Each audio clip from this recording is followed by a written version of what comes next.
ज्ञानतिमिरान्धस्य ज्ञानाञ्जनशलाकयः चक्षुरुन्मीलितं येन तस्मै श्रीगुरुवे नमः। हरे कृष्णा। आज गीता श्रृंखला के 63वें सत्र में आप सभी भक्तों का हार्दिक स्वागत है। आज हम श्रीमद् भगवद गीता के दूसरे अध्याय के श्लोक क्रमांक 34 का अध्ययन करेंगे। श्लोक इस प्रकार है। अकीर्तिं चापि भूतानि कथयन्ते ते अव्ययं संभावितस्य सा कीर्ति मरणादिति रिच्यते। अर्थात लोग सदैव तुम्हारे अपयश का वर्णन करेंगे और सम्मानित व्यक्ति के लिए अपयश तो मृत्यु से भी बढ़कर है। भगवान श्री कृष्ण अर्जुन को भी अपनी कीर्ति के जो बखान है उसके विषय में बताकर उनको बताना चाह रहे हैं, सचेत करना चाह रहे हैं कि अगर तुम युद्ध से पलायन करके भाग जाओगे तो तुम्हारी अपकीर्ति है, जो अपयश है, उसका हर एक व्यक्ति वर्णन करेगा और जो सम्मानित व्यक्ति है वो उसके लिए अपयश है वो मृत्यु के बराबर है। तो यहाँ पे भगवान अर्जुन से कह रहे हैं कि युद्ध के बाद विजय मिले न मिले वो बाद की बात है, पर युद्ध से पलायन करना कायरता है। आपको युद्ध करना है, युद्ध के उपरांत उसका जो परिणाम है वो क्या आता है उससे कोई मायने नहीं रखता, परंतु एक क्षत्रिय योद्धा का कर्तव्य होना चाहिए कि वो युद्ध के परिणाम पर विचार किए बगैर अगर युद्ध क्षेत्र तक आ गया है, युद्ध करने का जो चुनौती है उसको स्वीकार कर लिया है, तो युद्ध क्षेत्र में आने के उपरांत वहां से भागने का कोई विकल्प नहीं है। वहां से या तो वो जीवित रहा तो विजय प्राप्त करके लौटेगा या फिर मृत्यु होकर उसका जनाजा ही लौटेगा, उसकी वीरगति को ही प्राप्त होना पड़ेगा। अगर कोई क्षत्रिय युद्ध क्षेत्र में आने के उपरांत भागने के बारे में विचार करता है तो उसकी अपयश की कीर्ति चारों दिशाओं में फैलने लगेगी और वो अपयश है वो तुम्हारी मृत्यु से भी बढ़कर माना जाएगा। हमारे जीवन में भी कई बार ऐसा समय आता है जब हम धर्म संकट में पड़ जाते हैं कि कोई कार्य करें या ना करें।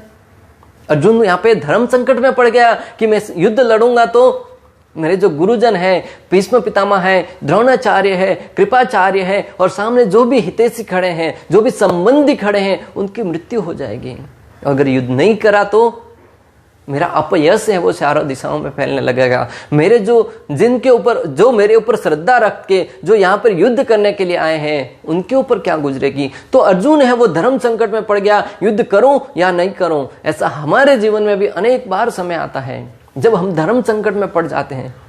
अभी 2-4 दिन पहले एक व्यक्ति का मेरे पास मैसेज आया कि प्रभु जी मैं धर्म संकट में पड़ गया हूं, मेरा मार्गदर्शन कीजिए, आपके पास समय होगा तब मुझे मिलना है आपको पर्सनली में।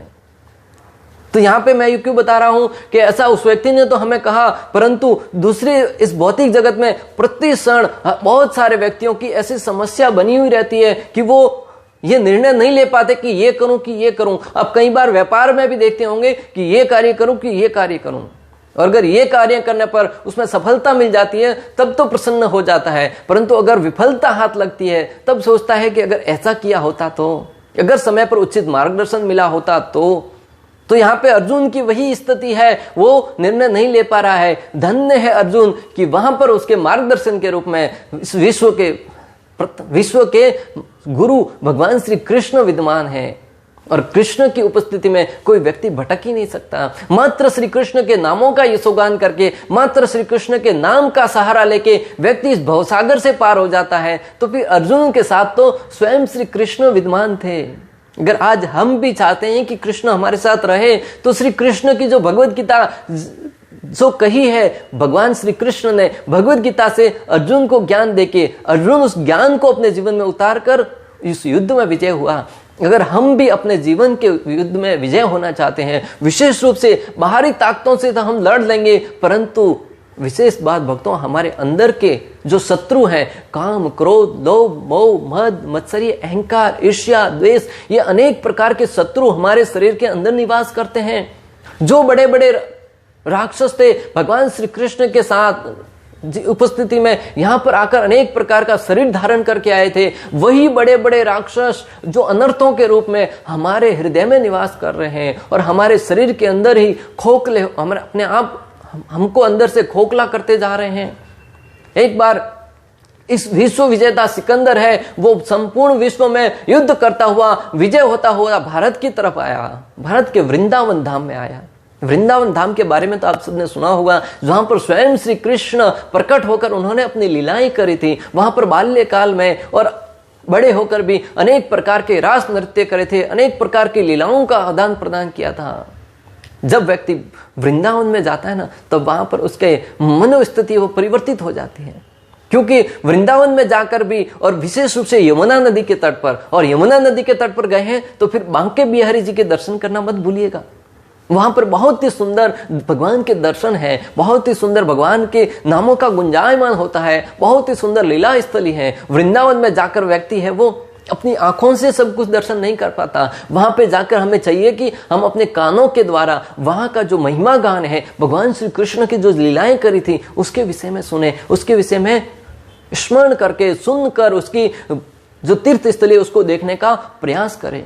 सिकंदर युद्ध करता करता भारत में आया, वृंदावन में ठहरा हुआ था। उन्होंने जहां पे ठहरा था वहीं उनके नजदीक कोई साधु तपस्या कर रहे थे, साधना कर रहे थे। तब सिकंदर ने देखा कि मैं जहां से युद्ध करते हुए आ रहा हूं, हर एक व्यक्ति मेरे सम्मान में खड़ा हो जाता है, मेरे सामने हाथ जोड़े आके खड़ा हो जाता है, और यहां पर मैं आया हूं और ये व्यक्ति यहाँ पे बैठकर कुछ तो ध्यान में बैठा हुआ है, मेरा सम्मान नहीं कर रहा है, मेरे सामने आकर मुझे हाथ नहीं जोड़ रहा है, उसको पता नहीं है कि मैं विश्व विजेता हूं। अपने कुछ मंत्रियों से कहा कि उसे जाकर बताओ कि मैं कौन आया है तुम्हारे सामने। तो वो साधु के पास जाकर कहने लगे कि यहाँ पे सिकंदर आए हैं जो विश्व विजेता हैं। 2-4 बार कहा, साधु अपने ध्यान में मग्न था, कुछ सुना नहीं। बार बार कहने के उपरांत जब साधु की आंख खुली तब कहते हुए पाया कि यहाँ पे विश्व विजेता आया है। साधु ने कहा, मैं नहीं मानता। क्या तुम नहीं मानते? तुम्हारे सामने बैठा हुआ देखो तो सही, संपूर्ण विश्व में उनकी कीर्ति फैल रही है और तुम बोलते कि मैं नहीं मानता। बोले कि मैं नहीं मानता कि यह विश्व विजेता है। 2-4 बार कहा, साधु ने कहा कि मैं नहीं मानता हूं। जब वो मंत्री जाकर उस सिकंदर को कहने लगा कि ये तो कहता कि मैं नहीं मानता, सिकंदर आग बबूला हो गया, गुस्से में लाल हो गया, कहने लगा कि इस व्यक्ति को मार दो, उसे सजा दो, उसको समझाओ कि मैं कौन हूं। साधु ने देखा कि सिकंदर है वो आग बबूला हो गया, गुस्से में लाल हो गया है। मंत्री ने जाकर उस साधु को समझाने का प्रयास किया, हे मान्यवर, आप साधु हैं, आपको क्या करना है, आप जाकर उनकी बात को मान क्यों नहीं लेते, वो अगर क्रोधित हो गए तो तुम्हें मृत्यु दंड दे देंगे। तब साधु ने बहुत ही सुंदर बात कही। उन्होंने कहा कि ये कहता है कि मैं सिकंदर हूं, मैं विश्व विजेता हूं, परंतु ये अपने गुस्से के ऊपर, अपने क्रोध के ऊपर तो नियंत्रण नहीं पा सका, फिर किस प्रकार विश्व विजेता है। ये देखो, एक ही क्षण के अंदर किसी ने उनका सम्मान नहीं किया, तुरंत क्रोध में आ गया और ये कहता है कि मैं विश्व विजेता हूं। मैं नहीं मानता ये विश्व विजेता कैसे हो सकता है। जब ये बात उस सिकंदर को बताई गई तब उसकी बत्ती है वो भी जली। उन्होंने सोचा कि हाँ, बात तो सत्य है, मैं बाहर के संपूर्ण विश्व को जीतता हुआ आया हूं, परंतु अंदर के अहंकार को नहीं जीत पाया, अपने क्रोध को नहीं जीत पाया। थोड़ी सी बात पर मुझे क्रोध आने लगता है। वो साधु के शरण में गिर पड़ा और उनसे प्रार्थना करने लगा। मैं आपको जो यहाँ पे बताना चाह रहा हूं कि अगर आप अपने अंदर के अनर्थों को जीतना चाहते हैं, अंदर के अनर्थ है उन पर विजय प्राप्त करना चाहते हैं, तो आपको चाहिए कि भगवान के नाम का भजन करें, भगवान के नाम का यशोगान करें, भगवान की कीर्तियों को सुने। और जब धीरे धीरे भगवान के नाम का जप करते जाएंगे ना, धीरे धीरे हमारे अनर्थ हैं वो कम होते जाएंगे। और उन अनर्थों को कम करने के उपरांत हम भगवान के ज्ञान को भी समझ पाएंगे। और उनकी प्रक्रिया प्रारंभ करनी चाहिए भगवत गीता के ज्ञान से। अर्जुन ने बड़े बड़े महारथियों का सामना किया। क्यों? अर्जुन ने भगवत गीता सुनकर अपने जीवन में उतारी थी। भगवान ने अर्जुन को भगवत गीता बताने के लिए कुरुक्षेत्र का युद्ध स्थली क्यों सुना? अगर चाहते तो कहीं द्वारका नगरी में जाकर किसी बहुत ही ऐसी कंडीशन हॉल में जाकर आराम से बैठते हुए भगवत गीता सुना देते। अगर चाहते तो कहीं हस्तिनापुर में बहुत बड़े महल में जाकर कहीं बैठकर उनको भगवत गीता सुना देते। अर्जुन को जब भगवत गीता सुनाई तब अर्जुन है वो कुरुक्षेत्र के युद्ध स्थल पर इस धर्म संकट में पड़ा हुआ था कि मैं ये करूं या ये करूं। तो आज का युवा अगर सोचता है कि मैं भगवत गीता बुढ़ापे में जाकर पढ़ूंगा, तो उसको सोचना चाहिए कि अर्जुन न तो बूढ़ा था, न तो भगवत गीता बोलने वाला वृद्ध था, न भगवत गीता सुनने वाला वृद्ध था। और जो भगवत गीता सुन रहा था वो भी ग्रस्त व्यक्ति था, जो सुना रहा था वो भी ग्रस्त व्यक्ति था, उसके भी परिवार था। अगर आपके पास आपकी एक पत्नी है, एक परिवार है, अर्जुन की तो 4 पत्नियां थी और आपसे कई अधिक गुना वो सक्षम था, समृद्ध था अपना परिवार का पोषण पोषण करने में। व्यक्ति सोचता है कि मैं बुढ़ापे में जाकर भगवत गीता का अध्ययन करूंगा। जब वृद्ध होता है और पढ़ता है कि ज्ञान योग, ध्यान योग, भक्ति योग, अनेक प्रकार की योगों में के बारे में सुनता है, तब सोचता है कि मैंने तो जीवन भर कभी योग नहीं किया, मात्र भोग किया है और उस भोग के कारण मैं कष्ट भोग रहा हूं और उन जो भी भोग कर रहे हैं ना, उससे आगे चलकर कष्ट ही भोगना पड़ेगा। अगर जीवन के इस कष्टों से, इन रोगों से और दुखों से आप मुक्ति चाहते हैं तो भगवत गीता के योगों को विषय में पढ़िए और भगवत गीता से अपना योग बना लीजिए, अपना संधि बना लीजिए। प्रातः काल प्रतिदिन उठकर भगवत गीता का निश्चित मात्रा में अध्ययन कीजिए और उसके एक एक श्लोक को समझने का प्रयास कीजिए कि भगवान क्या कहना चाह रहे हैं। भगवान के ज्ञान को अगर मैं अपने जीवन में उतारूंगा तो मेरे अनर्थ किस प्रकार कम होंगे और मेरे दुनिया को देखने का नजरिया है वो किस प्रकार परिवर्तित होगा। भगवान गुरु के रूप में अर्जुन को आदेश दे रहे हैं कि तुम युद्ध करो, अगर युद्ध नहीं करके भाग जाओगे तो मेरा भी नाम खराब होगा, तुम्हारे भाइयों का, माता कुंती का और तुम्हारे कुल का भी नाम खराब होगा।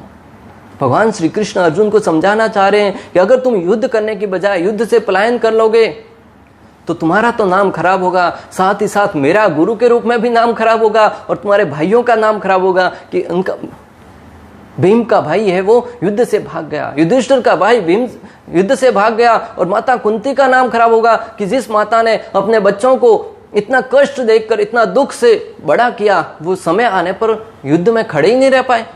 इतने कायरों को जन्म दिया उन्होंने। तुम्हारे पिता पांडु का भी नाम खराब होगा कि उनके वंशज में कैसे कैसे पुत्रों का जन्म हुआ जो क्षत्रिय होते हुए, सक्षम होते हुए युद्ध के निर्णय को देखकर युद्ध से भाग उठ खड़े हुए। और साथ ही साथ आने वाले क्षत्रिय हैं, तुम्हारी कुल है, परंपरा है, उनका भी नाम खराब होगा। परीक्षित महाराज वगैरह, आप पीछे आने वाले उनके जो कुल था वो बहुत ही शान से जी पाया। क्यों? क्योंकि अर्जुन ने युद्ध किया था, युद्ध में विजय हुआ था। अगर युद्ध में अर्जुन युद्ध से पलायन कर जाता, भाग जाता, तो परीक्षित महाराज वो सीना चौड़ा करके नहीं जी पाते। भगवान रामचंद्र ने भी असुरों का वध किया था और स्वयं कृष्ण ने तो अपने मामा का भी वध किया था। भगवान श्री कृष्ण, श्रील प्रभुपाद तात्पर्य में लिखते हैं कि भगवान श्री कृष्ण ने अर्जुन को बताना चाह रहे हैं कि मैंने तो स्वयं अपने मामा का भी वध किया है, क्योंकि वो अत्याचारी थे, दुष्ट थे, लोगों के ऊपर अत्याचार कर रहे थे। और उन्होंने अपने कार्तियों के द्वारा ये बताया कि अगर कोई अत्याचारी है, दुराचारी है, समाज में उत्पात मचा रहा है, तो हमें चाहिए कि उसको उचित दंड दे, उसको प्रशिक्षण दे, उनको इस समाज में अशांति फैलाने का दंड देना चाहिए। और यहाँ पर दुर्योधन है, वो समाज में पूर्ण रूप से अशांति फैला रहा था। समाज में अनेक प्रकार के ऐसे ऐसे कार्य कर रहा था जिससे समाज की प्रजा है वो दुखी थी, प्रताड़ित थी। स्वयं भगवान श्री रामचंद्र ने भी जब आवश्यकता पड़ी तो विश्वामित्र मुनि के साथ जाकर वन में जाकर ताड़का जो स्त्री का रूप लेके आई थी उसको भी वध किया। सुबाहु है, अनेक प्रकार के राक्षसों का वध किया और ये दृष्टांत प्रस्तुत किया कि आवश्यकता पड़ने पर भगवान श्री रामचंद्र मर्यादा पुरुषोत्तम होते हुए भी उन्होंने अनेक प्रकार के दुष्टों का, दुराचारियों का, अत्याचारियों का वध करके उनको सबक सिखाया। तो आज तुम्हारा भी कर्तव्य बनता है अर्जुन कि तुम इन दुष्टों का, ये जो अहंकारी व्यक्ति हैं, उनका वध करके समाज में शांति स्थापित करो, धर्म की स्थापना करने का प्रयास करो। कलयुग में किसी को मारने की बजाय महाप्रभु ने हरिनाम से हृदय परिवर्तित करने का बल दिया। कलयुग में आप किसी को मार भी देंगे ना, उसको हृदय परिवर्तित नहीं होगा, पुनः इस धरती पर जन्म लेगा और वो बदला लेने की भावना से जन्म लेगा। आप किसी को मार दो, इसकी गलती के उपरांत भी उसको मार देंगे तो भी उसके अंदर उससे सबक लेने की बजाय वो बदला लेने की भावना जागृत होती है। कोई व्यक्ति गलत काम करके पुलिस जेल में जाता है, वहां से जेल में जाकर सुधारने की बजाय कि मैंने गलती की, मुझे उसका सजा मिला, मैं अभी बाहर जाकर अच्छे से रहूंगा, उसकी बजाय उसकी नियत में यही चलता रहता कि बाहर जाकर मैं उस व्यक्ति से बदला किस प्रकार लूंगा। तो चैतन्य महाप्रभु जो भगवान श्री कृष्ण स्वयं है, जो कृष्ण त्रेता युग में आए थे तब उन्होंने अपने बाण और धनुष से सबका वध किया था। जो दुराचारी थे, दुष्ट थे, उनका द्वापर युग में आए तब भी उन्होंने दुराचारियों का, दुष्टों का हथियारों से वध किया, अर्जुन से वध करवाया, सुदर्शन चक्र से वध किया, अनेक प्रकार के अपने शक्ति सामर्थ्य से वध किया। परंतु वही कृष्ण जब कलयुग के अंदर आए तब उन्होंने जान लिया कि कलयुग के जीवों को आप कितना ही मारो, कितना ही उनको दंड दो, परंतु जब तक उनका हृदय परिवर्तन नहीं होगा ना, तब तक वो नहीं सुधरेंगे। स्वयं चैतन्य महाप्रभु ने जब कलयुग में आए तब उन्होंने हरिनाम के द्वारा लोगों का हृदय परिवर्तित करने का प्रयास किया। जगाई मदाई जैसे जो महान बहुत बड़े उत्पाती थे, समाज में उदंडता फैलाने वाले थे, एक बार स्वयं भगवान श्री चैतन्य महाप्रभु और नित्यानंद प्रभु उन्होंने ये निश्चय किया कि हम समाज में हरिनाम के द्वारा प्रचार करेंगे, और उसका बीड़ा उठाया नित्यानंद प्रभु ने। नित्यानंद प्रभु है वो समाज में जाकर घर घर जाकर लोगों से निवेदन करने लगते, उनसे प्रार्थना करते कि भाई हरि का नाम जपो, हरि का नाम गुणगान करो, हरि के नाम का जप करो और अपने जीवन का कल्याण करो।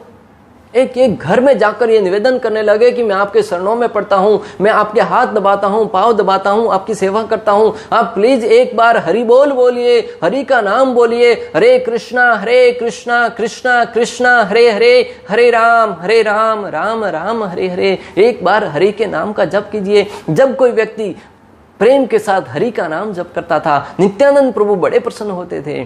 परंतु एक बार जा रहे थे, तभी एक नाम सुनाई पड़ा जगाई और मदाई का। सब लोग अपने अपने घरों की तरफ भागने लगे। नित्यानंद प्रभु ने सोचा कि ये लोग कहाँ भागे जा रहे हैं। तब उन्होंने किसी व्यक्ति को पकड़कर कहा कि भाई भागे क्यों जा रहे हो। तब उन्होंने कहा, जगाई मदाई के बारे में बताया कि ये बहुत बड़े दुष्ट व्यक्ति हैं, हर एक किसी व्यक्ति को बहुत क्षति पहुंचाते हैं, भाई आप भी अपने घर की तरफ लौट जाओ, नहीं तो ये तुम्हारे प्रति भी अपराध करेंगे। परंतु नित्यानंद प्रभु तो बड़े करुणामय थे, बड़े दयालु थे। वो जगाई मदाई के पास जाकर उनसे कहने लगे, अरे भाई हरि का नाम जप करो, हरि के नाम के बारे में गुणगान करो। जगाई मदाई बड़े क्रोधित हुए, बोले तुम मुझे उपदेश देने के लिए आए हो, तुम होते कौन हो हमें उपदेश देने वाले। तब चैतन्य महाप्रभु को उन्होंने मारा। वहां से चैतन्य महाप्रभु वहां से हरिदास के साथ लौटकर आ गए चैतन्य महाप्रभु के पास। नित्यानंद प्रभु चैतन्य महाप्रभु के पास आ गए और वहां पर सारे चैतन्य महाप्रभु को मालूम पड़ा कि जगाई मदानी ने मेरे भक्तों के साथ ऐसा व्यवहार किया है। चैतन्य महाप्रभु क्रोधित हो गए कि नहीं, मैं आज उनको मार के रहूंगा। तब नित्यानंद प्रभु ने कहा कि हे भगवान, आपका अवतार है वो करुणा करने के लिए आया हुआ है, किसी का वध करने के लिए नहीं। हम हरिनाम के द्वारा उनका प्रचार करेंगे, उनका हृदय परिवर्तित करेंगे। नित्यानंद प्रभु ने कहा कि एक बार और जाकर हम प्रयास करते हैं। तो दूसरी बार भी नित्यानंद प्रभु हरिदास के साथ जाते हैं और वहां पर जाकर जगाई मदाई के प्रति समझाने का प्रयास करते हैं। जगाई मदाई है वो और दुष्ट हो जाते हैं, और जैसे ही नित्यानंद प्रभु के ऊपर कुछ पत्थर फेंककर उनको मारते हैं, उनके शरीर से खून निकलने लगता है। तब चैतन्य महाप्रभु वहां पे प्रकट हो जाते हैं और अपना सुदर्शन चक्र उठाकर कहते हैं कि अरे दुष्ट, तुमने मेरे भक्त के ऊपर अत्याचार किया। तब नित्यानंद प्रभु पुनः खड़े होकर महाप्रभु से निवेदन करते हैं कि भगवान इनके ऊपर करुणा कीजिए, ये तो कलयुग के जीव हैं। चैतन्य महाप्रभु करुणामयी दृष्टि से उनके ऊपर देखते हैं। जगाई मदाई का भी हृदय परिवर्तित हो जाता है और वो भगवान श्री हरि के भक्त बन जाते हैं। भक्तों, इस कहानी से इस कथा से हम ये सीख सकते हैं कि हरि का नाम जप करने से जब जगाई मदाई जैसे बड़े से बड़े असुर का हृदय परिवर्तित हो सकता है, तो आप और हमारा क्यों नहीं। हमें भी प्रतिदिन उठकर भगवान श्री हरि के नाम का जप करके हमारा हृदय परिवर्तित करने का प्रयास करना चाहिए। भगवान श्री कृष्ण के साथ प्रेम कैसे किया जाए, उनके साथ प्रेम का आदान प्रदान कैसे किया जाए, उसके बारे में विचार करना चाहिए। एक व्यक्ति किसी की हत्या करके जेल में गया और वहां से भाग निकला। गुरु के पास जाकर हरिनाम का जप करके हृदय को शुद्ध किया। सत्य घटनाएं भक्तों, एक व्यक्ति ने बहुत ही जघन्य अपराध किया था, किसी की हत्या कर दी और हत्या करने के उपरांत उसे जेल में ले जाया गया, सजा मिली गई। वहां पर अनेक समय तक अपनी सजा पूर्ण करने के लिए वहां पे कर्तव्यबद्ध था, परंतु बीच में कभी तो उसका ऐसा दिमाग में आया कि वो जेल फांद कर वहां से भाग निकला। परंतु सौभाग्य की बात है, भागने के बाद गलत दिशा में और अनेक प्रकार के अलग तरीके से गलत कार्यों में प्रवृत्त होने की बजाय वो अपने गुरु के पास गया और गुरु की शरण में जाकर अपना पश्चाताप करने लगा, याचना करने लगा, गुरुदेव मेरा मार्गदर्शन कीजिए। गुरुदेव ने उनको बहुत ही सुचारू ढंग से भक्ति कार्यों में लगा दिया। धीरे धीरे उसका चरित्र है वो शुद्ध होने लगा। प्रातःकाल ब्रह्म मुहूर्त में उठकर भगवान की आरती करता, भगवान के नाम का जप करता, श्रृंगार आरती में करता, गुरु पूजा करता, प्रसाद पाता, भागवतम का क्लास सुनता और उसका जीवन शैली वो धीरे धीरे बदलता गया। एक समय के उपरांत उसके मन में आया कि हे गुरुदेव, मैं अपने पापों के लिए सजा है, उसके लिए जो सजा मिली थी उसके लिए मैं पुलिस चौकी में जाकर वहां पे सरेंडर करना चाहता हूं, आत्मसमर्पण करना चाहता हूं। गुरुदेव अपने शिष्य के अंदर ऐसा भाव देखकर बड़े प्रसन्न हुए और कहा कि जाओ तुम सरेंडर करके आओ। जब शिष्य जेल में जाकर वहां पे जाकर सारा वृतांत कहा, तब उस वहां के कैदी ने, वहां का जो जेलर था, उन्होंने कहा कि तुम्हारी दिनचर्या बताओ।